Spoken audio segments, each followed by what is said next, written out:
மயிலாடுதுறையில் நகைக்கடையில் நகை வாங்குவது போல் நடித்து நகையை திருடிச் சென்ற இளம்பெண் சிசிடிவி பதிவுகளை கொண்டு அடையாளம் கண்டறிந்து மயிலாடுதுறை போலீசார் கைது செய்தனர்.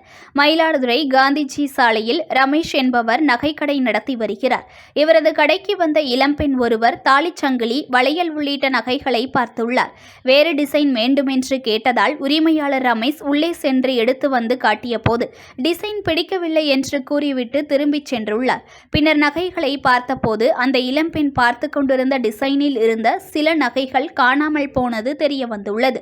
இதையடுத்து ரமேஷ் அளித்த புகாரின் பேரில் வழக்கு பதிவு செய்த மயிலாடுதுறை போலீசார் சிசிடிவி பதிவுகளை கொண்டு ஆய்வு செய்து நகையை திருடிச் சென்ற ஆரோக்கியநாதபுரத்தைச் சேர்ந்த இவாஞ்சலின் என்பவரை கைது செய்து அவரிடமிருந்த நகைகளை பறிமுதல் செய்து நீதிமன்றத்தில் ஆஜர்படுத்தி சிறையில் அடைத்தனர். News1 தமிழை லைக் பண்ணுங்க, கமெண்ட் பண்ணுங்க, ஷேர் பண்ணுங்க, மறக்காம சப்ஸ்கிரைப் பண்ணுங்க.